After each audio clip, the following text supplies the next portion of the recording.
Hello, I'm here to show off my Citrine and Corgufel working together. And what we have for Citrine, very beautiful frame. We opt into maximum range, making sure we keep our strength positive. Honestly, you could dump efficiency, replacing a strength mod for an efficiency mod. You could also, as you couldn't dump duration, but it's not a end of the world stat to keep it positive. Gloom's kind of redundant here. I just run it because sometimes my teammates need extra healing because they aren't picking up health orbs for whatever reason, or it's just a nice CC option to have. More CC than you already have through Prismatic Gem.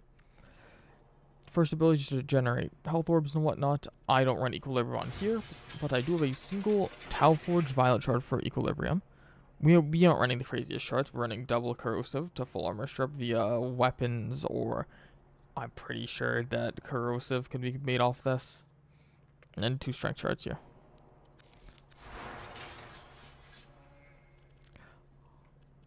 As for arcanes, impetus. I think this is one of the best possible things you can run on Citrine, considering ever since we got it, this thing procs bare minimum 4 different status effects. It's pretty good. That's 24% ability strength and 12% efficiency. That's pretty good for an arcane slot. Of course, augmented, my beloved. Run it pretty much universally. You could also replace Cunning Drift for something else here. Slap on some Formas. As for an alternative way to play Citrine, I'd recommend, honestly, this. Sure, you're a little bit negative on this, but it's fine. If you're still proccing this most of the time, augmented would impetus will get you back up there. Recrystallize to mess around with your crystals. Max range, of course, because this frame loves range. Makes it so you have to cast your abilities less. You think Arthur and Aoi will ever get back together? I mean, I hope. Right. Now let's hop over to Kuva Fortress. Of course, Kuva Survival, where I love doing all of these builds, showcases. You can see their KPM. I forgot to show off Corvufel. I might be a little bit stupid for that. I will show it off after this mission, so if you want to skip right to the end. Predictable. As expected, With this weapon, we'll mainly be using this weapon, like this attack. Modified life support capsules. Use these to sustain your environment or attach Kuva catalysts to begin harvesting.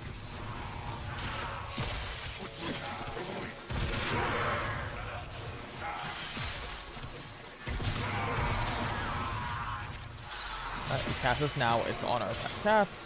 Our Panzervolpa Pila, because of course we always run Panzer whenever we can.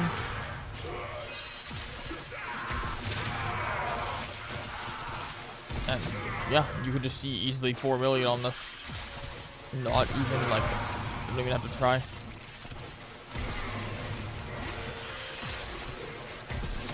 Alright, 3.5 million, 3.1 million.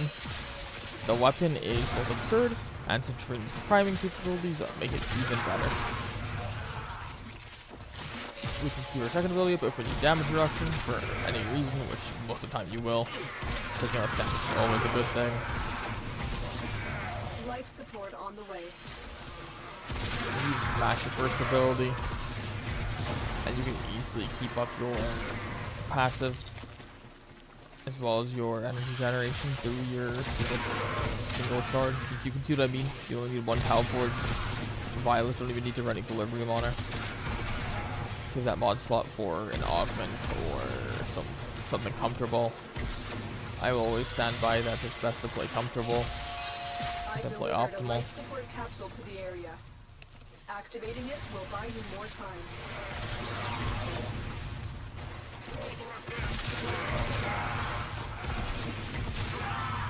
It is just a really satisfying weapon. I'm hoping to see more people start using the Corvufel. I'm pretty sure Citrine Prime will be coming out in about a year from now. Looking forward to seeing all the coverage of her. And then looking forward to seeing the old piece and how Citrine performs there. Honestly, she's like one of my more played defense frames. I find her more fun than Wisp as a supportive frame.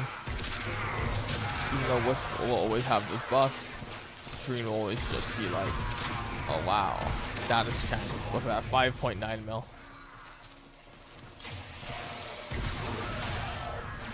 Life support incoming. As you can see, we also have, what's it called? We're just full spec the heavy attacks on this thing. I'm pretty sure our Killing Blow, we got CO. Cast that. Galvanized Steel. Oh, we easily cleared at that 250 mark. Now, I know I'm actually the attack, but this isn't the worst. Like, you can definitely see the difference, though. It is mainly just the whole weapon's built around this, and it's not even bad. Of course, we do have a max range. Swapping out a single strength shard on her, or even a corrosive shard, because you don't only need the full armor strip in Modern Warframe. For core velocity, because I like to move around by just half rolling.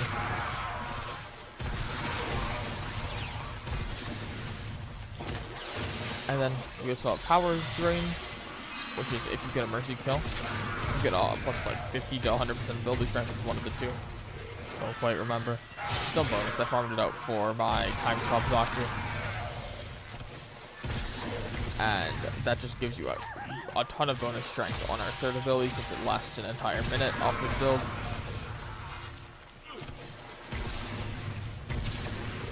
I hope to see this augment get some more use. I really like it. It makes the frame a little bit less like sit in one spot, which I would love to see for Frost Globe. I love to see with Limbo Dimension. I'd just like to see a lot more frames move, stand still a lot, become a lot more mobile to an augment of some sort to give them an alternative way to play. Now I'm not saying that every frame you can put is all, it'd be a nice thing.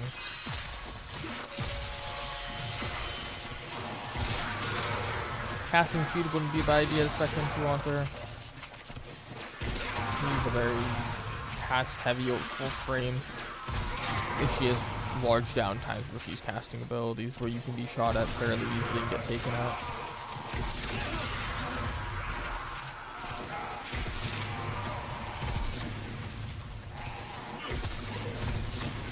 Oh, we're just short of 100 KPM. When you need it, extraction is ready.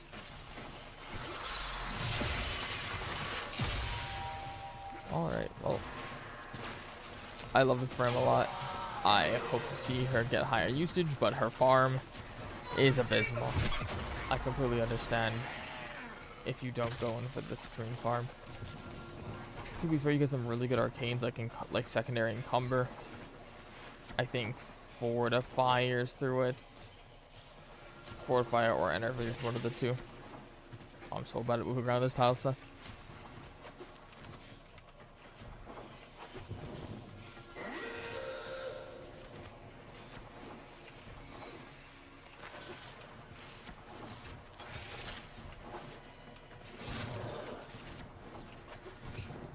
I would not recommend farming her out alone or with a Spotify or anything, because the frame is really miserable to farm. And I would not blame you at all if you wanted to, say, buy her with platinum. I would never recommend buying platinum outright unless you would discount, of course. Go farm some prime frames, have some fun with some friends. It's pretty nice. Let's quickly go look at my core profile, because I completely forgot to show that.